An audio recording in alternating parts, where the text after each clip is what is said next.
So Durham, a little background for you. Him and I grew up together. We were neighbors since like the 6th or 7th grade, and he shot me when I met him through my a mutual friend Jay. We all lived like in a line of houses in a neighborhood. And the first time I ever went over to Chris's house, just the two of us to hang out, he had a pellet gun in his backyard, and he was shooting cans or whatever, and he thought he shot until the clip was empty and it was out. And so I was like, all right, well, I was gonna go around the house or whatever to get my bike or whatever. This is like 6th grade, 7th grade. And he turns around with the gun. He's like, where are you going? He fires it a few times because it's empty, except it wasn't. There was one pellet in there, and it shot me right in the arm. And I've got a scar here. You can't really see it on the thing. But I had to take my bike to the emergency room. Awesome. And he was so afraid of getting in trouble that he jogged along the side because his mother was the nurse at the emergency room. Small towns, yeah. yeah, dude. Yeah, right. Uh-oh. Oh, yeah, buddy. How's it going? Hey, we were just talking. Chris, this is my buddy Jeff. Hello. Who I talked a little bit about while we were in Spain about this fool. But we were just talking. Do you remember in Sedalia mosquito trucks that would come and spray? Like vaguely, but yeah, yeah. So, okay, they had them a bunch in Quincy where I grew up too, but Jeff was talking about how like they used to get warnings to go inside because it was poison. Well, that'd have been nice. No, we didn't get that. No. I didn't believe that. Yeah, they would on the news, on the radio or TV, they'd say like Tuesday night is spraying night. You should shut all your windows and keep your pets indoors, and children shouldn't go play in parks. And we'd get a pizza and we'd sit inside and watch movies, and it was great when you were, 6th grade. It was awesome. But in hindsight, you look back on it, it was like they were just pumping poison into the air. Like they're just poisoning the town. Yes. Pretty badass. Summertime. Yeah. Yeah. Right. Jeff is so Chris, I mentioned briefly that travel show that I'm trying to like put together, like this dream travel show, and and Jeff is involved in that as well, and that it is some sort of person that's responsible about I don't know, some kind of responsible way. Yeah. Logistics. And he's an accountant, so he's a money guy. Oh, right on. And you gotta have a money guy. And the relationship is with that is the brewmaster from Ben Paddle that you Neil, yep. Yeah. Neil? Yep. Yeah, And a cool idea. Ben, I was hoping Ben could be on here too, because I think you guys had hit it off really well too, but it's just too late. He's got little kids too, and well, it's a good idea. It's a great idea. Yeah, there's a million of those travel shows, but I think that idea is fairly unique. Well, there's a lot of travel shows, but we don't really need it. Even if we do like 6 episodes, it just is a fun project. Like we don't have to. It doesn't have to be this big lifelong thing. What's as far as the plan is concerned? I mean, I kind of get the premise of the show, but like, how do you get something like that up and running? But we need money, and then we're going to go. There's a brewery in Austria that wants to do it. That's the oldest working brewery in history. That's still going. So $10,000 gets Neil there, gets us there to I don't know. I don't even know what we would do. Well, tour it, ask questions, look around, get some vanity shots. I don't know. Yeah, go talk to the people, find the story. Yeah, the same thing all the travel shows do. Yeah, be a journalist. Right. I just started watching just mindlessly. Used to have something in the background. It popped up.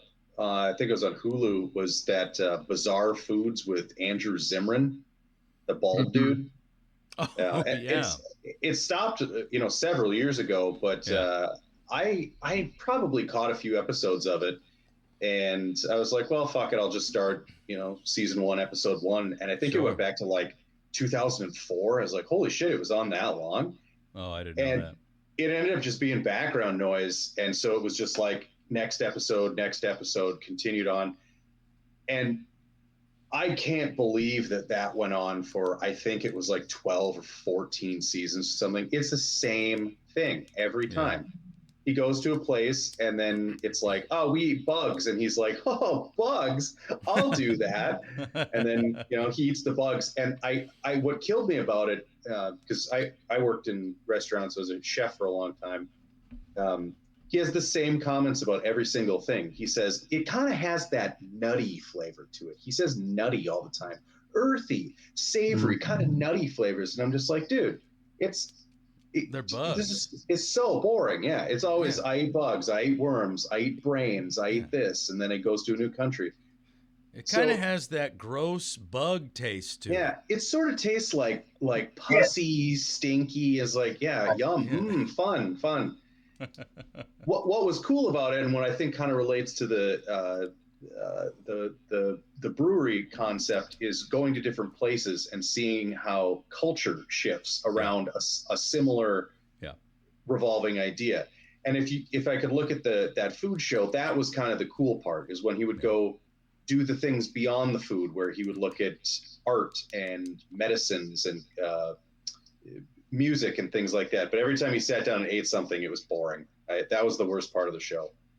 Well, that was exactly my thought with with Bourdain stuff. Is one of the coolest episodes he had was when he went to Detroit when it was all dilapidated, and he met a guy that was in a warehouse, just living in this old abandoned warehouse, and half the episode was just talking with this guy and looking around at where he lived and the history of the place, and that's where it's really cool. So that would be something cool to do, is obviously the breweries bring us to the place, but that's the thing. What else is around that thing? And then go to a new place and look at those sort of things. Well, so how do you raise the money? Doing the podcast? yeah. We want to put these on Patreon and just bring some content and get people to jump in with us.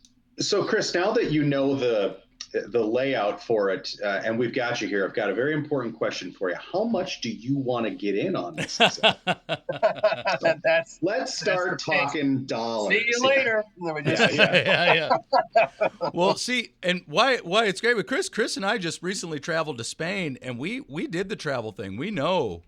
Yeah. We can do this. We should have made an episode there. Yeah. So when you guys were in Spain, did you do anything like this? Did you go to any like wineries or distilleries, breweries, anything like this? Bars, Dolly House. I don't know. It depends. We were hiking quite a lot of it. We were out hiking a lot on the trails. We were more around the outskirts. Nothing historic though, not like the Austria historic anything. Well, I mean, when you go to these places, like we went through the town that we started our hike in, Jeff, the population was 425 people. I mean, you go to some of these places, the history is like in the streets right there. Like some of these roads are maintained.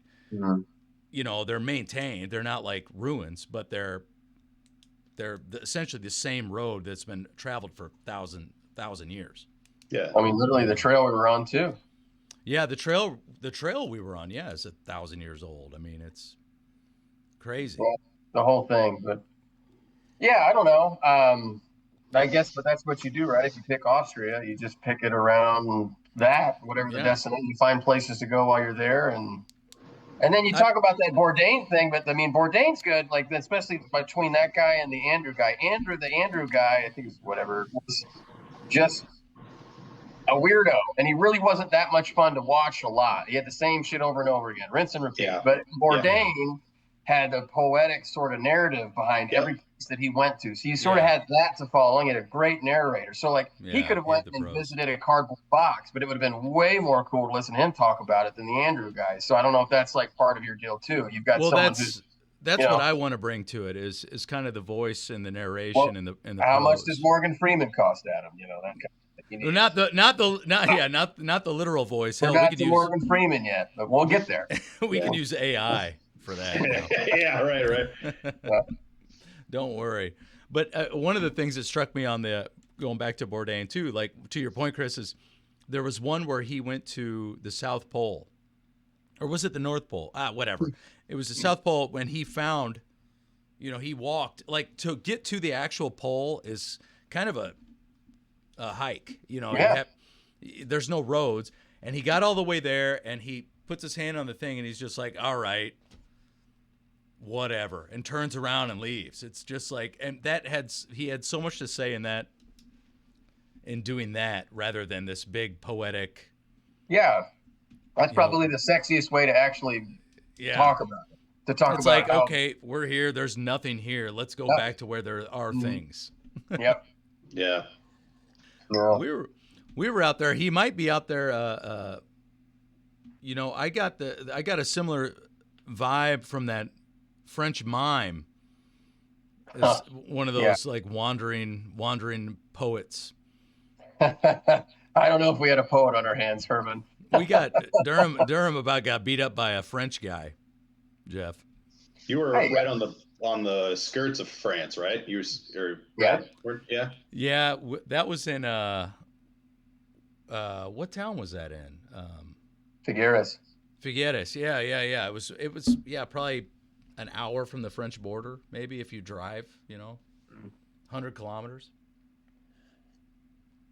I think I could have given a run for his money. Adam, God, was he getting beat up? I don't know. Yeah. This guy sits down and starts, or we were sitting at a table, Jeff, outside and having a beer, or I was having a beer, and Chris came to join, and this guy, and I swear to God, he was wearing a mime shirt. He was wearing a black and white striped. That's very Sorry, French. Chris. Go ahead, Chris. I don't mean to take it. It's just. Oh no! Well, no, I guess that was it. I don't know. We're sitting there, and he keyed in on the beard, and I mean that was his thing. At first, I didn't know what he was looking at, but he's looking at Adam and I, looking right at me, and he's like, "What is he saying?" Like Adam, he was asking Espanol, Inglés, or English.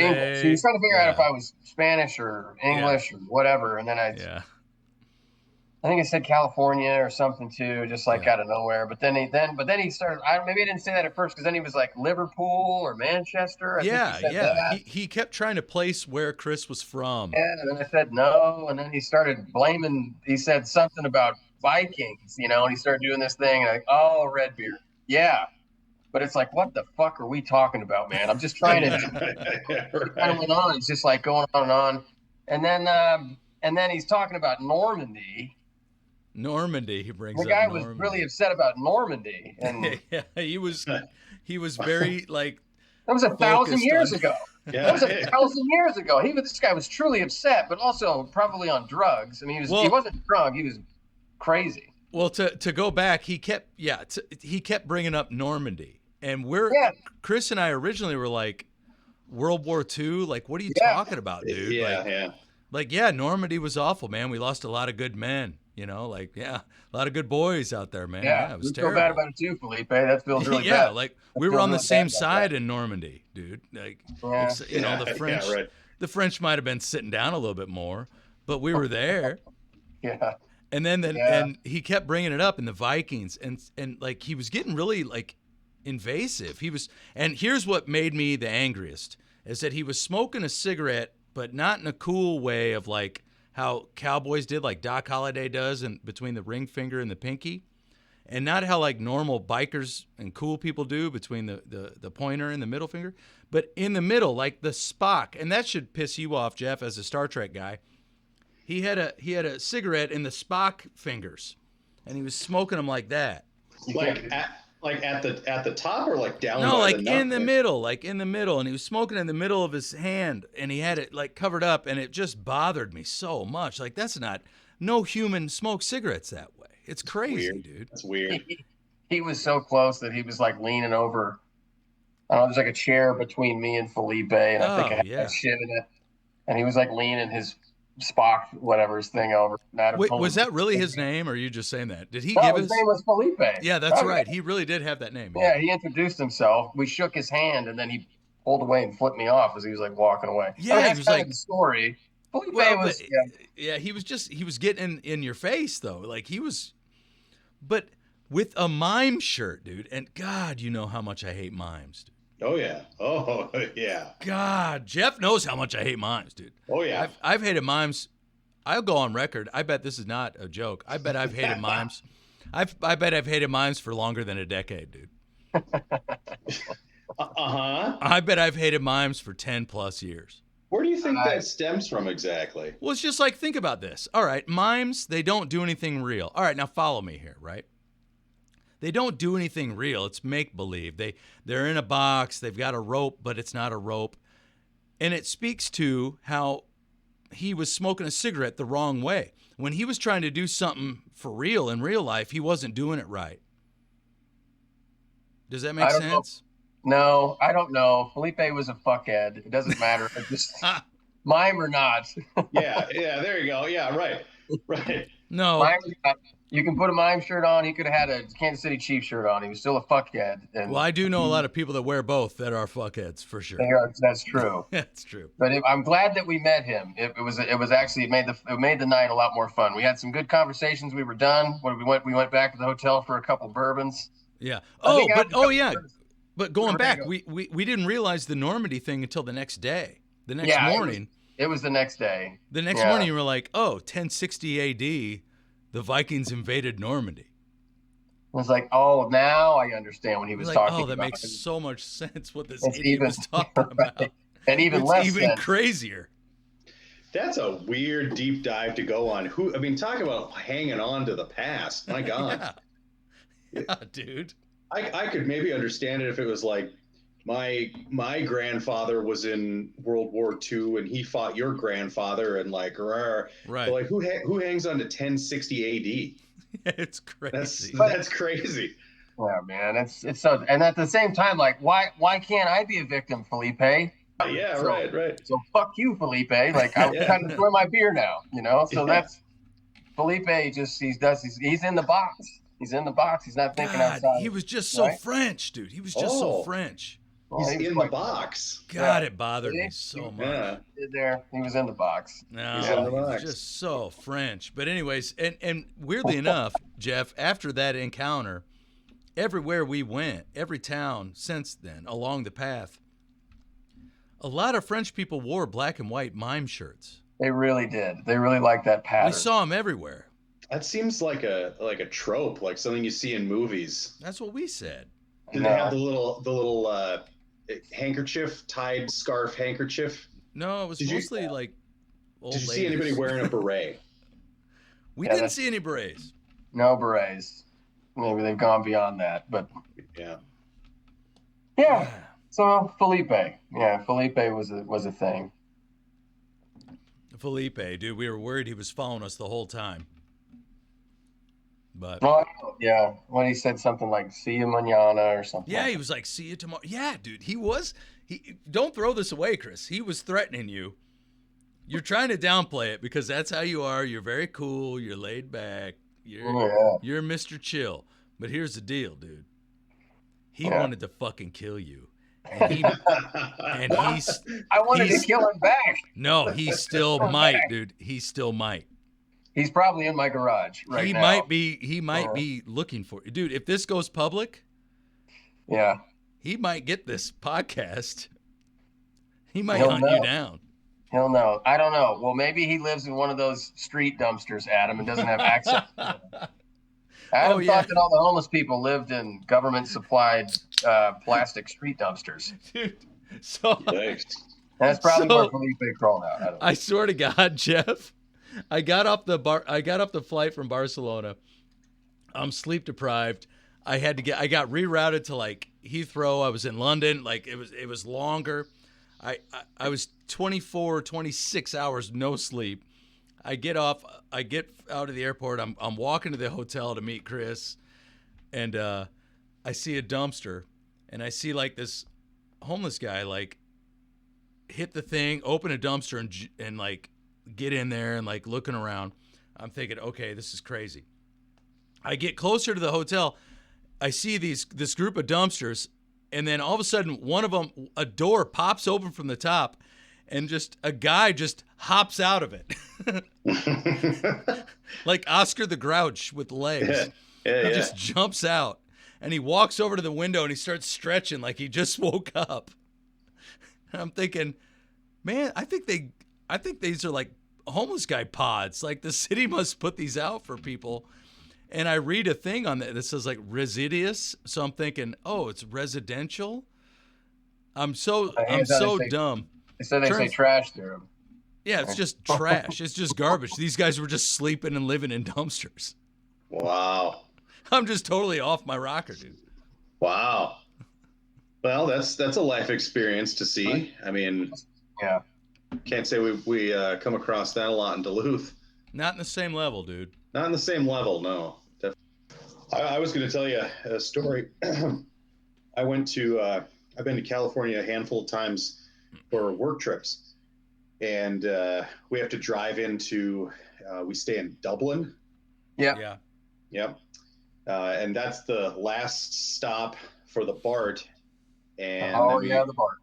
Yep. So we set up the store. We do little pop-up events, and then do the event for a handful of days, pack up, leave, whatever. And on the setup day, we got done super early, and one of my coworkers and I had never been to California, so we were like, well, we have the rest of the afternoon to do whatever. We should go do something, like, because the rest of the trip is just working. Like, it's a work trip. There's not real time to do stuff. So we're like, this is our only option. So he and I were like, well, let's get on the BART and we'll go into San Francisco. That's a long one. Yeah. So we were like, this is our option. Let's do it.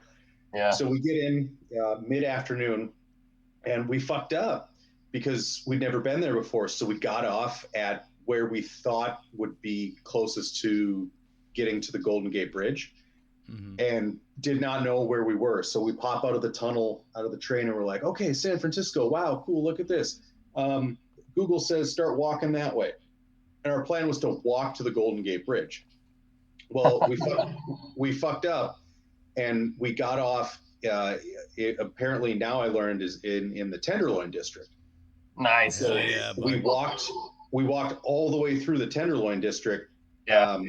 And it's just like, keep your head down, look down.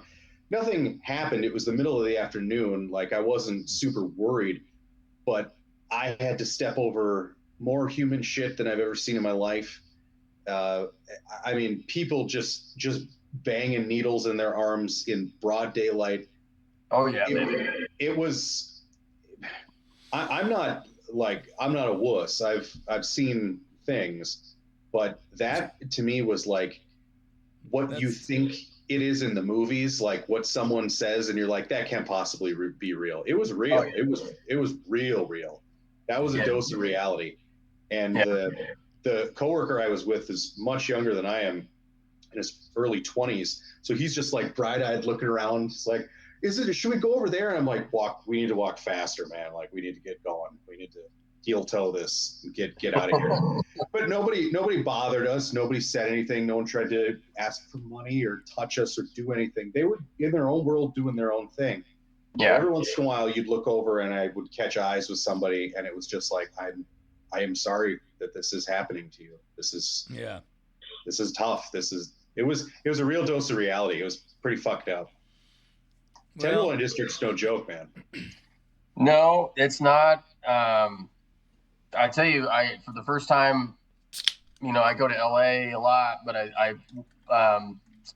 our architect works down there, but we got to go out with him, and we went to something like the art district or something in LA. We had to go to Skid Row on the way there, so I got to drive through Skid Row at least, and really, like, even driving through it, I don't know, that's different. It's not like driving through Compton. I don't even know if Compton's like what it is now, but the Compton that you think of, you're going to get shot. Like, there's Skid Row, it seems like they're kind of doing their own thing. Yeah. So it's just something you drive through. But that's a wild, similar to the maybe different than the Tenderloin, but just it's its own world.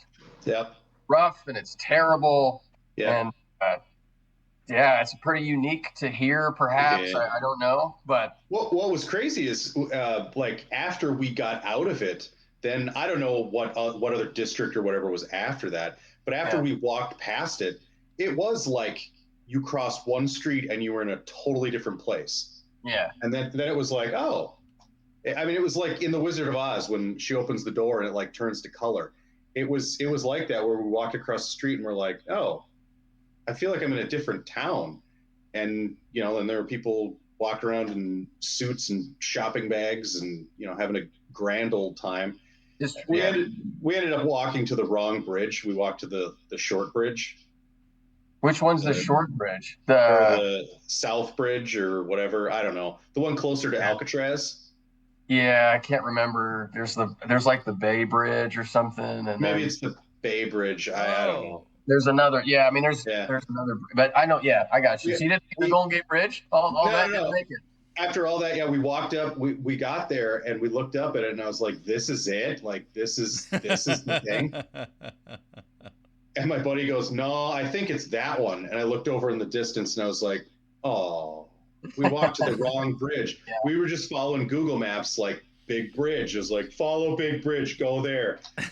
Yeah. And the sun was going down, and he was like, "Well, should we start walking to the other one?" I was like, "Fuck no, dude. We're done. We are not walking back through the Tenderloin district at 10:30 at night." Like, no. It's like, no, we're calling an Uber and we're going home. No.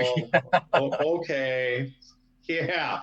We had our adventure, dude. We're done. Why is it named the Tenderloin?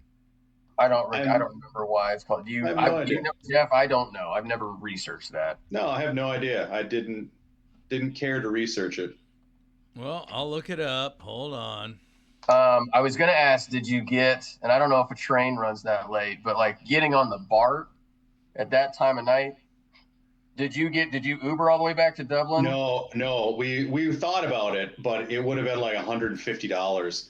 And did the BART back to Dublin? We got the last BART because it stops eventually. Mm-hmm. We got to this. That's why I was like, we can get an Uber to this train station right now and go home. Mm-hmm. And we got the last one on there, and that was equally as scary. The last train, once the sun goes down, oh man. You got to get through Oakland, baby. That's the deal. You got to get through Oakland. You got to get past Oakland. You got to get into East Bay, and it's Oakland's like some people get on and off of the train, like in. Oh yeah. There were some odd folks, and it was crazy too because I mean everybody just sat in their seats and just dicked on their phones and just did nothing. But I mean people were like screaming and like punching walls and throwing shit, and I did the same thing. I just looked at my buddy and I was like, just head down. Yeah. We're done. Like, no. It's true. It was something else, man. California's a trip. See, that's the thing. A lot of people do is like, why not? You always hear San Francisco, LA, or San Diego or something. But like, I live in a town that's like, I don't know if it's much different than where Adam and I grew up. I mean, I don't know. It's different in a lot of ways, but it's small. That isn't like here. And in fact, California is enormous. So there's all kinds of experiences. But those places in particular, it's exactly right there. That's what it's like. Well, that's what you see. That's what we saw overseas too. I mean, Barcelona was so much different than any of those small towns we were going through. Yeah. And that's everywhere. That's all these cities. The cities paint the they like kind of create the culture in a weird way, but only to the outsiders. You know what I mean? Like Duluth here is such a weird place, and it would be unfair. It would be unfair to put whatever the public sees of like Minneapolis to Duluth. Yeah. Oh, for sure. Yeah, I would say it's different places. Thing. I like Duluth. I do too. It's awesome up here, but I mean, it has its own problems. But they're its own. It's its own problem. Mm-hmm. Yeah. People that think Duluth is segregated from everything and has no problems. Well, you don't live here. It has its issues, but when you go see the big worlds, Barcelona and Tenderloin District and all these other places. Sometimes getting back to Duluth, I got to say, pretty thankful. There's a lot to be thankful for in the quietness of Duluth sometimes. Yeah. It's perspective. It is True. perspective. I mean, But Barcelona was cool. Opinions give you really, really good perspective. Like diverse experiences, they give you really good perspective no matter what. I like that. I want to take my kids if I could really show them. For me, what I've seen, like Thailand, right? So like Thailand was sure. fucked. I mean, it was great, but like if you Right. went in Bangkok or something and you saw some people in the third world, and it's not that much different than Tenderloin and Skid Row, really, but maybe in a certain sense. But like, man, you really get to see what life could be like. Oh, You know, dude, I mean, not that you have to make it all to make yourself feel more fortunate, but no, there's the levels great. of poverty you see in places open you up. It's like the borders on the maps are so they're just abstract and fabricated. Like, what is it that is what is so different about us than that? True. It is literally just leadership and government. It is political lines. It really is. That's it. Well, I think I think it's just density. It's just population. I mean, the law of averages says, the more people you shove into a place, the more likely you'll have great people and shittier people. Well, I mean, sure, but I mean, I don't know. Like, I've seen towns in Mexico that are really small towns in Mexico that I've passed through that, some of the houses only had 3 walls.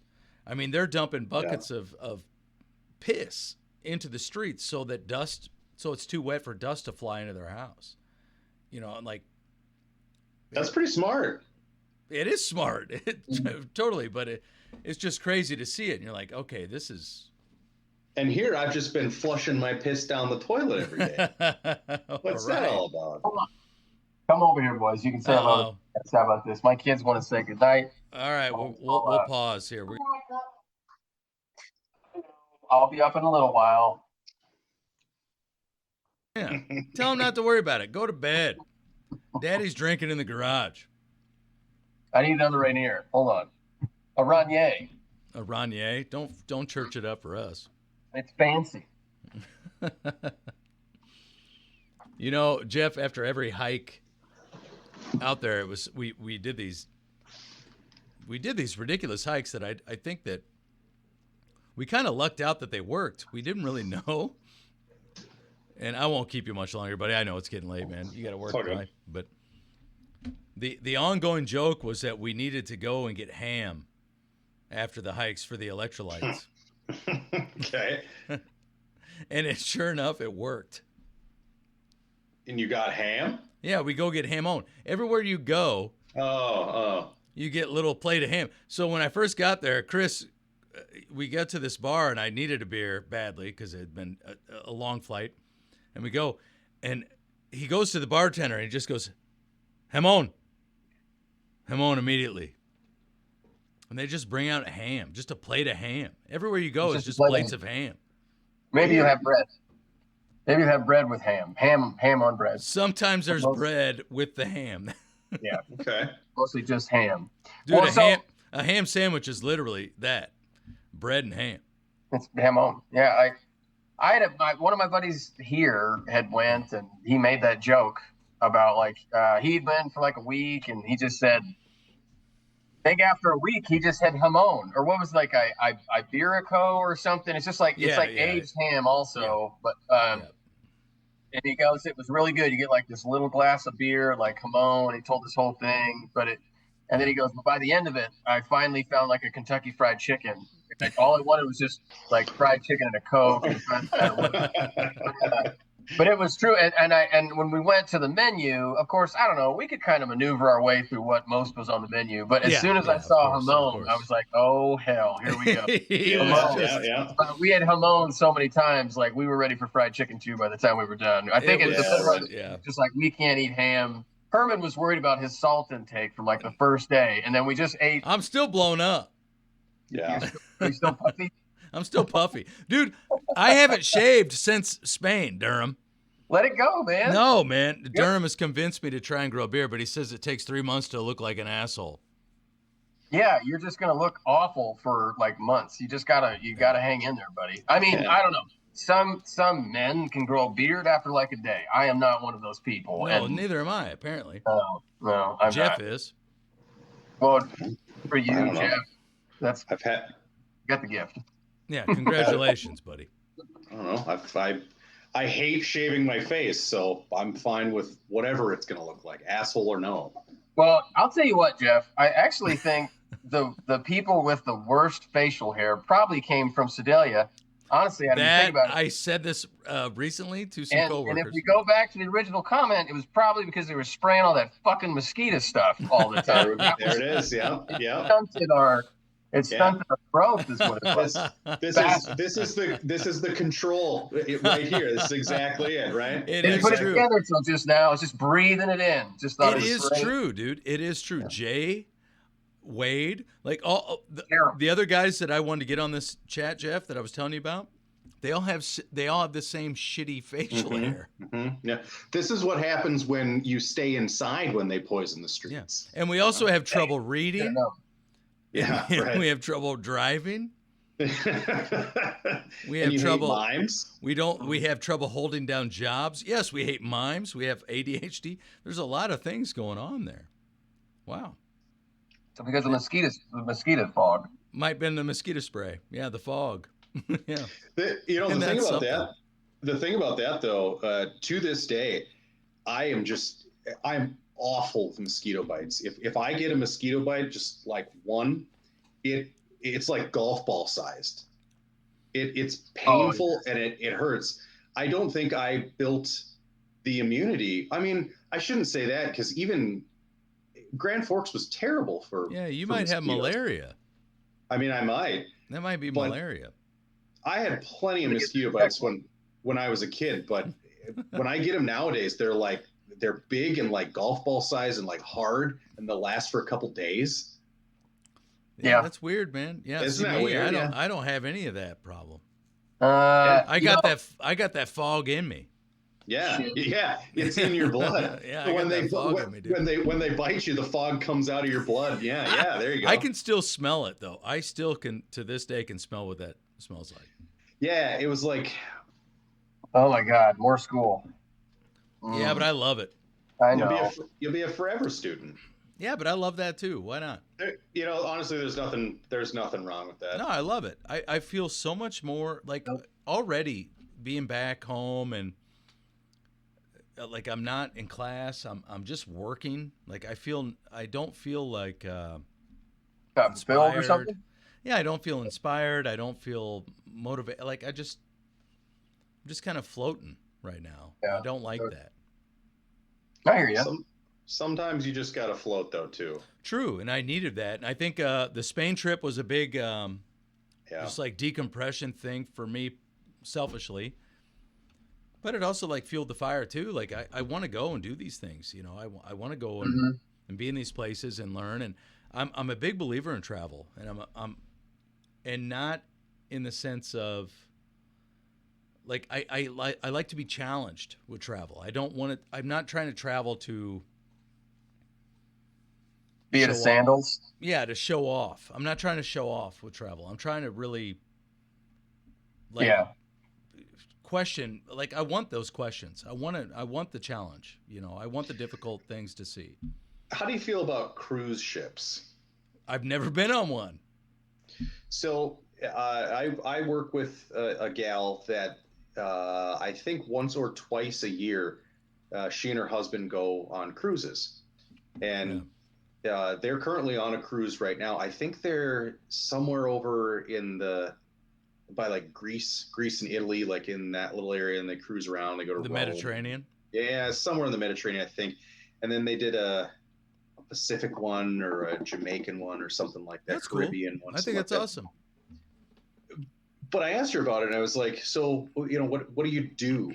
And she's like, well, you're on the ship, and then they bring you somewhere, and you can get off on the port for half a day or whatever and come back on. And I was like, oh, so you get to go around and see tourist sites and do things. Yeah, but only for like 6 hours. And usually they have like a tour group that you can get part of, and they'll bring you to specific spots, and there's like 100 people, and then they'll just put you back on the boat.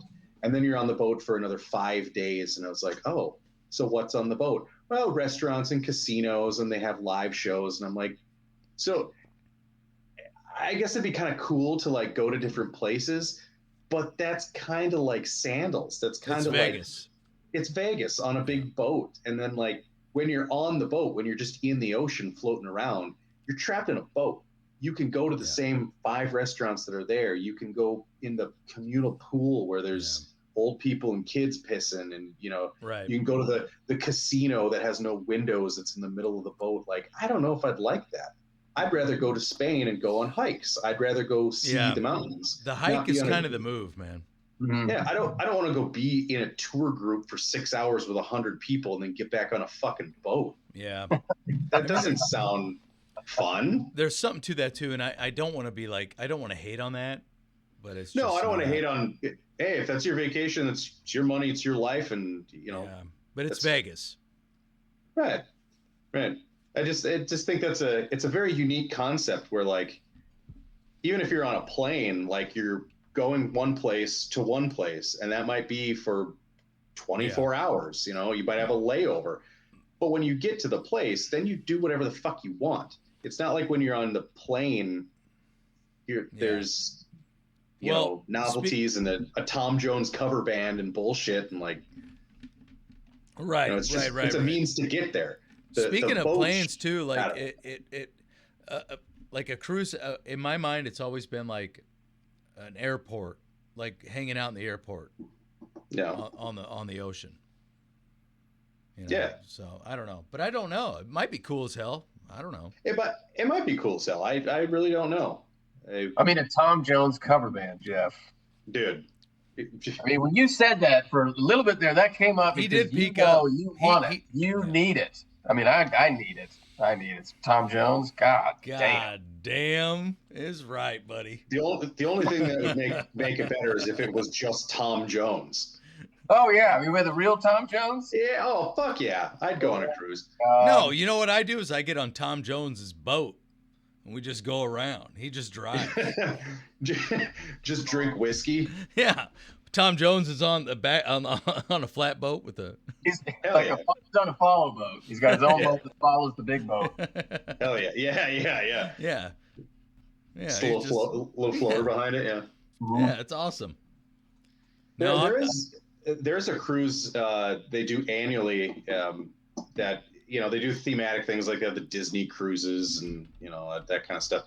There's a Star Trek cruise that goes out for like 2 weeks. Oh, buddy, you got to do that.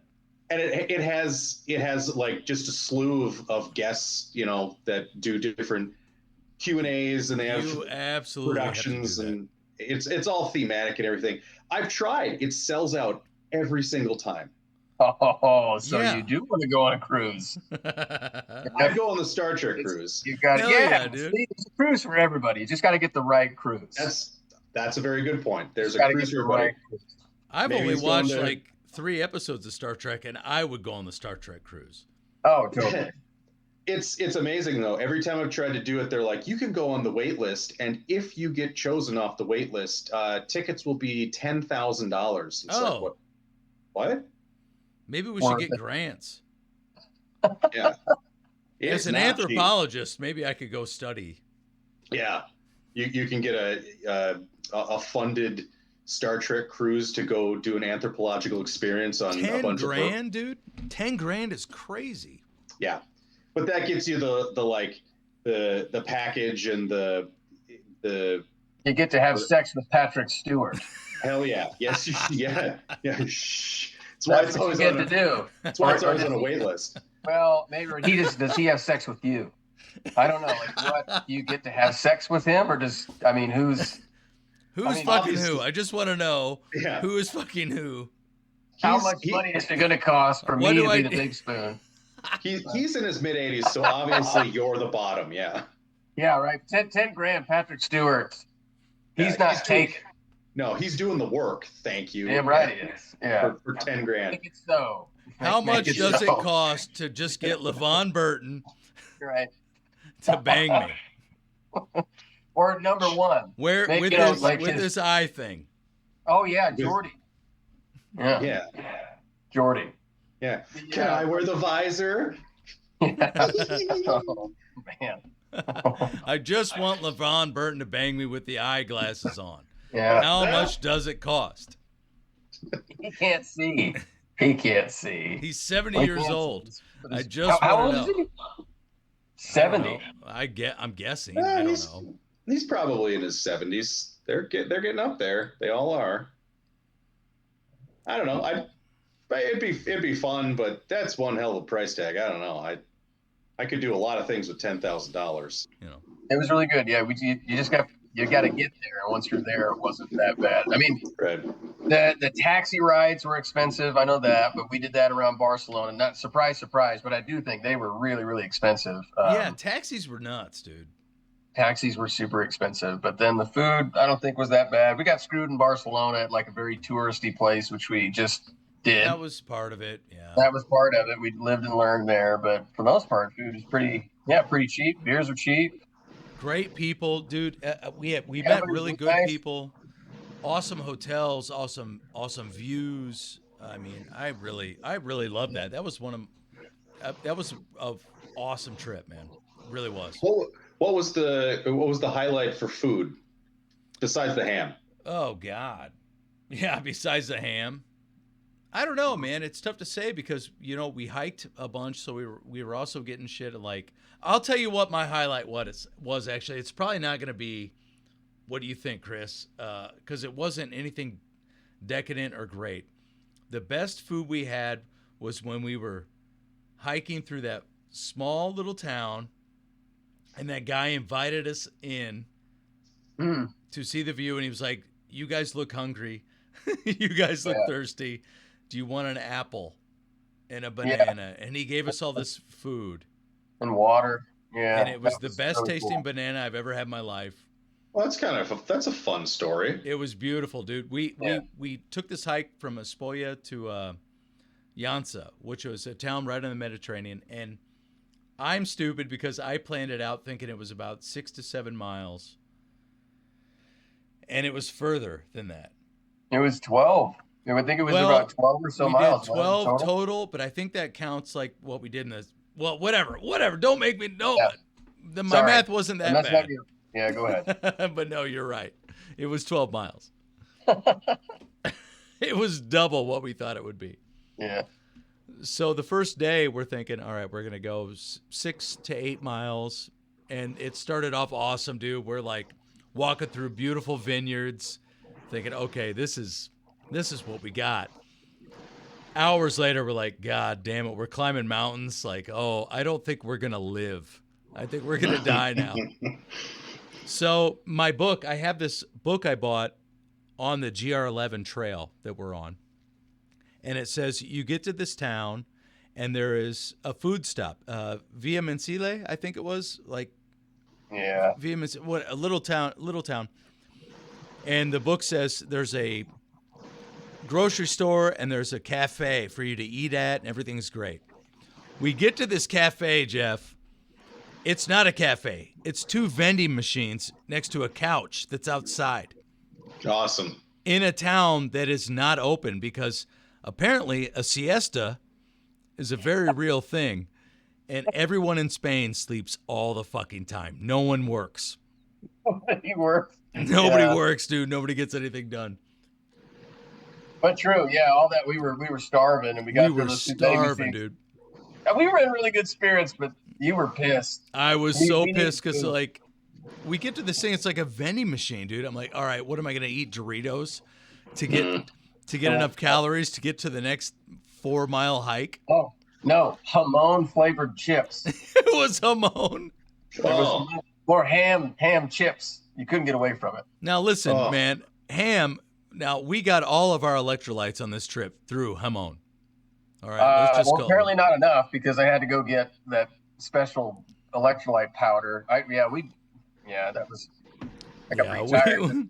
It was a tough one, but at any rate, yeah, these goddamn vending machines. So we're like, all right, we find another thing on Google Maps where it's like this hotel. We're like, all right, maybe they've got a restaurant.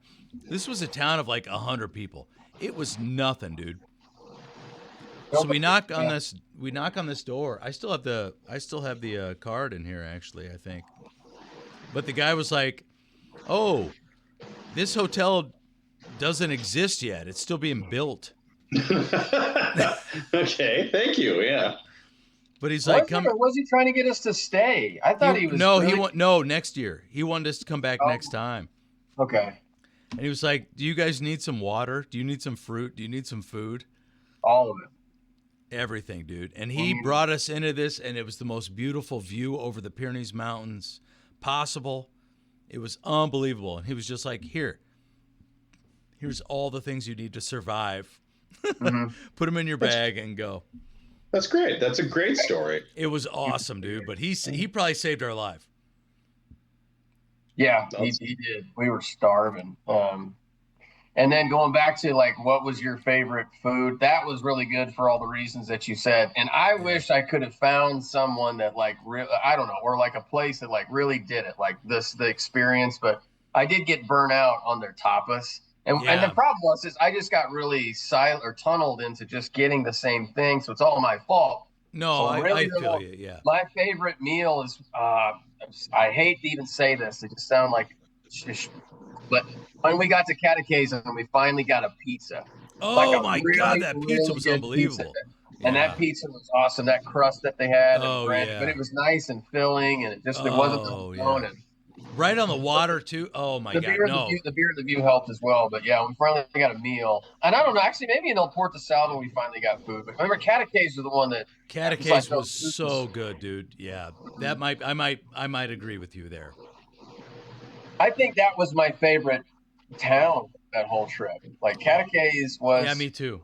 Me too. I mean, sure. There were some of them that was pretty tough to pick, but Catechase was it. That was me awesome. Too, man. That bar that we found, Jeff, we were walking through this street that was like this wide, looking for like, I don't know, a bar to sit around and hang into. And we found a door that was this wide. Nothing marked on it. It was empty. We walk in, it's the coolest bar ever. Yeah. Just a little tiny bar, and we order some drinks, and the guy just pours like this. And I say, stop, dude. I'm like, that's enough. He goes, oh, you're in Spain. And just gets me hammered. Yeah. All right. But I think a bird shit on you somehow inside the bar. Well, we were like hanging out under these, it's like this real ramshackle kind of place, right? Because he had the bar. He had all these tarps and stuff that sort of made like a false ceiling. It felt like a room, but it was dark. But really, it wasn't. It was outside. The trees, and there were hundreds of pigeons that were up there. In fact, what I did realize is after I got pooped on, because I could hear them up there like, you know, the tarps were actually they were tarps because they were full of bird shit. Like they must have been filled. And we were just sitting under one of those tables. After I got pooped on, I was like, man, if anything happens, we are.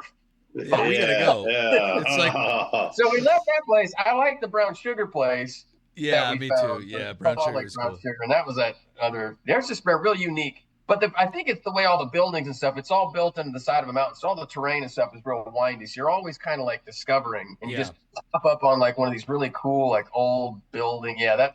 But I like that. That was definitely. I mean, that one bar was my favorite. I did get pooped on. That might have ruined it a little bit for me. But I think it's so funny because. I guess we weren't technically inside a bar, but that's the first time I've ever seen a bird shit on someone inside a bar. It's crazy. Yeah, that's a good experience too. That's good. It was fun, man. It was fun. It was one of the best trips I've had. The full tarps would have creeped me out a little bit. Oh, dude. I would love to take I would love a crew of us to go, like, you know. Yeah.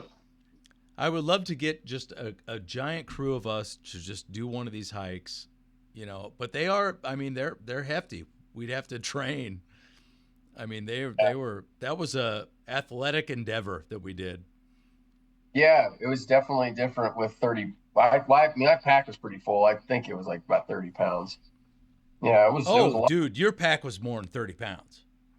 You think? my pack was 40, 50. Absolutely. Really? Oh yeah, dude. You probably had 50 pounds on you.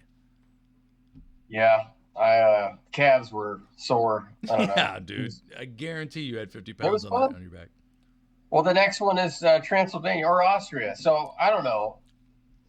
I would Durham, like to do see, you want to be? Do you want to get involved in the old water? Yeah, sure. Why not? Hell I mean, yeah, buddy. I would love that. I think it's a great idea. Hell yeah, Yeah, buddy. All right. not going to be able to. I don't know what I'm contributing besides like you've told me about it, but I guess just let me know where things go. I'd love Dude, to. I think that'd be awesome. nobody's contributing to anything. No, I mean literally to whatever it is, whether it be like or researching for information or I don't know, like when I you're think looking that at a destination and stuff. Like I think and after traveling with you, I think I just want you out there as a correspondent. on the field correspondent. Yeah, I think you need to be involved because your voice and point of view is something that no one else has. Oh, In a good way. In a good way. Yeah. This is a compliment, buddy.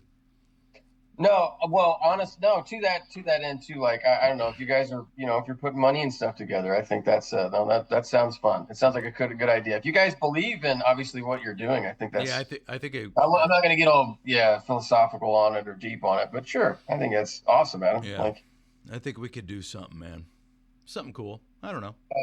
I like Maybe to not. travel as well and travel for a purpose and have a reason and make it fun. And I just think that's really neat. It'd be fun to be involved in something unique like that.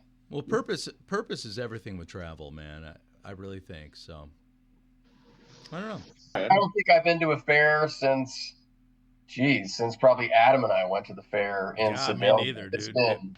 We went to the Minnesota one, but that was to see Costner, dude. We went to the show and that was it. Like we didn't dick around all day at it or anything like that. No, we went to see Costner and we fucking saw Costner. What did he do? Why was he there? He played. His band, Modern West, was playing. He was playing rock and roll music, Durham. Yeah. I should know this, and I'm sorry, but you should be fucking sorry. Costner plays in a band. Had a band, or not? Actually, admittedly, I didn't know that he had a band. I'm sorry. I'm sorry. I'm just apologizing. It's called the Modern West. Yeah. I know that now. It's pretty good. It's pretty good. The live performance, I've got to say, for a live performance, it was very acceptable. It's good. I mean, he's singing, right? Yep. Obviously, he's singing, dude. Yes, he's singing. I'm making sure, but God, you're an idiot, dude. You're a fucking idiot. I'm sorry. I didn't know. You're the stupidest piece of shit I've ever met. What? They just put Costner in the back with the tambourine. They mute his microphone. He didn't even get to sing. Wouldn't it have been funny if I just stopped recording and ended the whole thing right there? Just kick me off of Zoom. Yeah, I'd be like, you're easily the biggest piece of shit I've ever met. You're so wrong. That's it. I'm unfriending you. Click. Yeah. Just end the recording. I'm sorry. I like Kevin Costner. Yeah, me too. God damn. Show up. I have a really great thing I've been telling people at work too. I've been every time like if an oldie song comes on, I'll go, man, have you guys heard the Hootie and the Blowfish version of this? Yeah. Like, no. It was like it's really good, dude. It's fucking good. It might be better than this. Like, yeah. Oh, I guess I'll look it up. And they can't ever find it. It doesn't exist. So they come and ask you about it, and then what do you say? Do they ask? I don't know. No, nobody asks. Nobody even looks at it. I think people ignore me. Yeah. To be quite honest with you. Very silly. Nobody likes me. I don't think people pay attention to me anymore. I pay attention to you, Adam. Thanks, buddy. That's no problem. Well, all right. Let's call it. All right. Gonna turn into a pumpkin. All right, boys. It's pumpkin hour, so all right. All right. Good night, y'all. Until we meet again. Yep. See you, Thanks Jeff. for coming on, buddy. Hey, guys. Farewell. I'll talk to y'all. Bye.